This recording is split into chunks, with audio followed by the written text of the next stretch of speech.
ఇక కళ్ళజోడు అవసరం లేదు. స్మార్ట్ విజన్ ఐ హాస్పిటల్లో ఎలాంటి ఐ సర్జరీకైనా 50% డిస్కౌంట్. ఆగస్టు 11 నుండి 19 వరకు మాత్రమే.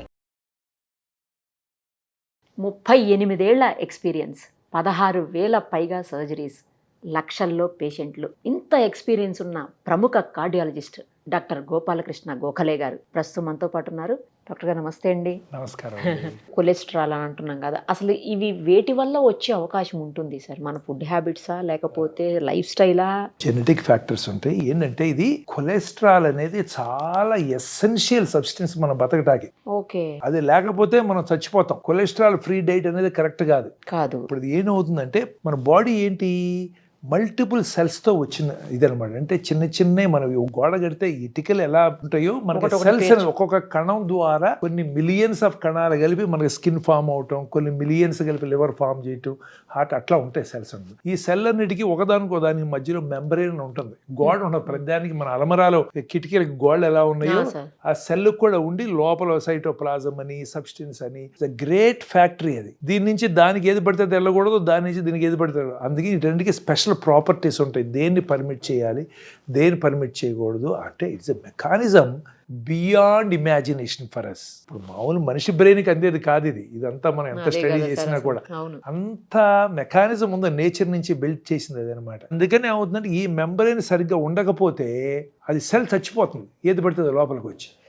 అలా మెయింటైన్ చేయాలంటే ఆ cell membrane cholesterol essential component. అందుకని cholesterol is not bad, nothing is 100% bad. ఇది ఎవరు పాయిజన్ కాదు, ఎండ్రినో లేకపోతే సైనడో కాదు. ఇది చాలా వరకు సబ్స్టెన్స్ ఏంటంటే అవి ఒక మోడరేట్ డోసులో దే సేవ్ అస్. తగ్గిన ప్రాబ్లం, ఎక్కువైనా ప్రాబ్లం. ఇప్పుడు ఇందాక నేను గుడ్ కొలెస్ట్రాల్ ఒక మాట వాడాను. కొలెస్ట్రాల్లో 2 రకాలు చూస్తాం. బ్యాడ్ కొలెస్ట్రాల్ గురించి మాట్లాడాం. ఇప్పుడు గుడ్ కొలెస్ట్రాల్ అంటే అది ఎంత ఎక్కువ ఉంటే మనకు అంత మంచిది అని అనుకునేవాళ్ళం. కానీ ఈ మధ్య గుడ్ కొలెస్ట్రాల్ అనేది కూడా ఒక లెవెల్ దాటితే డేంజర్, వాళ్ళకు కూడా హార్ట్ అటాక్స్ వచ్చి చనిపోతున్నారని వచ్చినాయి స్టడీస్. సో దేనికంటే 40 to 60 ఆ రేంజ్లో ఉంటేనే అందం. అంతకంటే దాటితే మనకు ఇప్పుడు దాకా మేము కూడా అనుకునేవాళ్ళం. రీసెంట్గా కూడా హెచ్డిఎల్ ఎక్కువ నీకు హార్ట్ అటాక్ వచ్చే అవకాశం తక్కువే అని చెప్పేవాడు ఫ్రెండ్కి. కానీ చూసిన తర్వాత నేను చాలా రాంగ్ చెప్తున్నా కదా, సైంటిఫిక్ పర్సన్ అయ్యుండి. బట్ మనం తగ్గించడానికి ఏమి లేదు హెచ్డిఎల్ కొలెస్ట్రాల్కి. మరీ ఎక్కువ ఉంటే కొద్దిమంది ఉంటారు. అయితే కామనెస్ట్ ఏంటంటే మనకి ఆ గుడ్ కొలెస్ట్రాల్ అనేది తక్కువ ఉంటుంది. ఆ 40-60 రేంజ్లో ఏమవుతుందంటే అది ప్రొటెక్ట్ చేస్తుంది. ఇప్పుడు 60 కంటే ఎక్కువనే డేంజరే. మనకి మోస్ట్ ఆఫ్ ద టైమ్స్ 40 కంటే తక్కువ ఉంటుంది. మనకి అందరికీ 20, 25, 30 అలా ఉంటుంది. Only few people have got 40 to 60. ఏంటంటే ఏషియన్స్కి జెనెటిక్గా మనకి తక్కువ ఉంటుంది చాలామంది. ఇంకా మెడిసిన్ సరైన రాలా, సోకాల్డ్ హెచ్డిఎల్ కొలెస్ట్రాల్ మీద పనిచేసే రాలా. ఇప్పుడు మనం వాడేవన్నీ కూడా ఎల్డిఎల్ కొలెస్ట్రాల్ మీద పనిచేసే మెడిసిన్సే మనం వాడేవన్నీ కూడా. ఈ ఇంక్లిజరాల్ అనండి, రోజువాస్టాటిన్ అనండి, సిమాస్టాటిన్ అనండి. ఇప్పుడు ఈ కొలెస్ట్రాల్ ఎలా తగ్గించుకోవచ్చు సార్? ఎలా తగ్గించుకోవాలంటే అసలు ఇందాక కొలెస్ట్రాల్ రైజ్ అవటానికి కారణం ఒకటి జెనెటిక్ ఫ్యాక్టర్స్. కొన్ని ప్రధానికి ఏంటంటే ఇది ఈ మెటబాలిజం ఆఫ్ ఫుడ్, మన తిన్న ఫ్యాట్ మెటబాలిజంలో ఫామ్ అవుతుంది. అది దాని మెటబాలైట్ చేసే ఎంజైమ్స్ తగ్గినా, ప్రొడ్యూస్ చేసే ఎంజైమ్స్ ఏదైనా ప్రాబ్లం ఉన్నా కానీ కొలెస్ట్రాల్ ఎక్కువ వస్తుంది. జెనెటిక్ ఫర్ ఎగ్జాంపుల్ లివర్లో బై బర్త్ కొన్ని ఎంజైమ్స్ ఉండవు.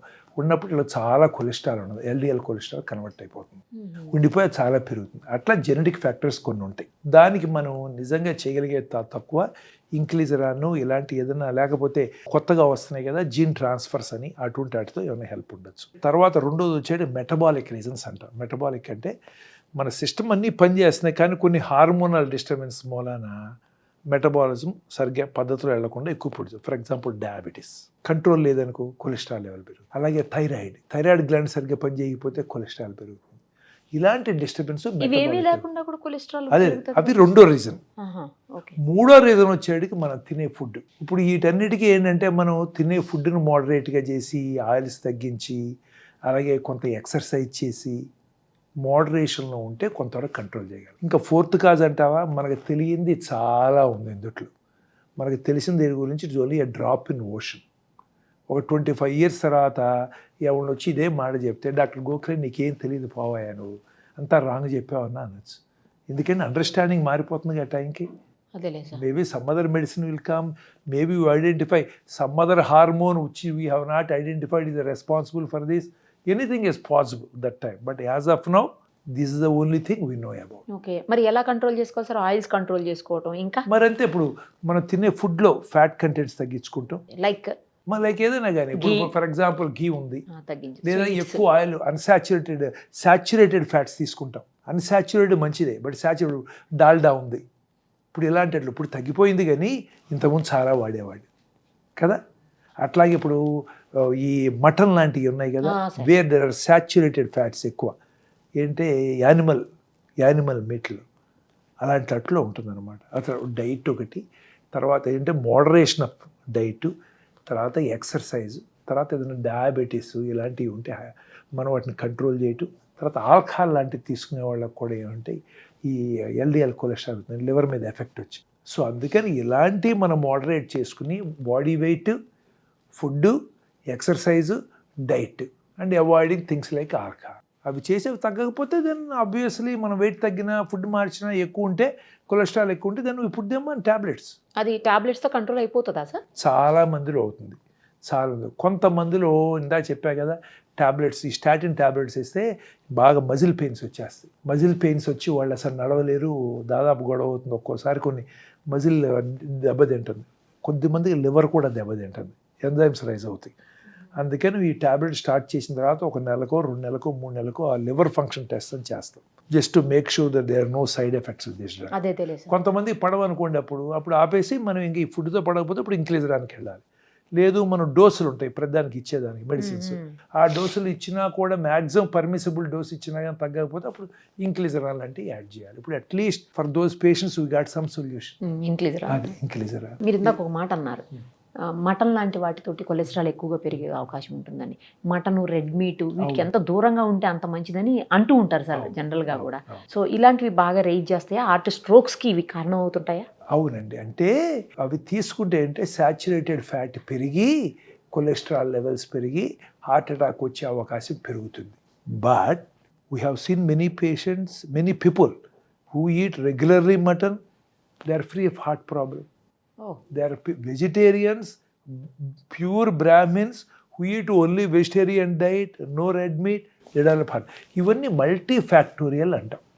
అంటే ఏమవుతుందంటే వీటిలో మన తినే ఆహార పదార్థం దగ్గర నుంచి, తాగే దాని దగ్గర నుంచి, ఎక్సర్సైజ్ దగ్గర నుంచి, జెనెటిక్ ఫ్యాక్టర్ ఇవన్నీ కలిపి మాడ్యులేట్ చేస్తాయి. అంతేగాని ఇది తినడం వల్లే వచ్చింది అంటాకి వీళ్ళు ఇది తినకపోతే రాదు అని కూడా చెప్పాలి. అస్సలు లేదు. ఎవరికి 1+1 becomes 3, 1 becomes 5, 1+1 becomes only 1. మనకి that is the body repair mechanisms చాలా ఉంటాయి మనకి. అందుకని ఏంటంటే మనకు తెలిసినంత వరకు కొన్ని ప్రివెంట్ చేయండి, తర్వాత రెగ్యులర్ చెకప్స్కి వెళ్ళండి అని చెప్తాం అనమాట. That is the only you can monitor. ఏదో రకంగా అయిపోవాల్సిందే కదా, అయిపోవాల్సిందే కదా. కాబట్టి ఏంటంటే ఏజ్ పెరిగే కొద్దీ సిస్టంలో తేడాలు వచ్చి ఏదో ఒకటి వస్తూనే ఉంటాయి. మనం మానిటర్ చేస్తే ఇంకొంచెం కంట్రోల్ చేసి ఇంకొంచెం లైఫ్ స్పాన్ పెంచడానికి అవకాశం, ఎక్స్టెండ్ చేసుకుంటానికి అవకాశం. Thank you sir, thank you so much. నమస్కారం.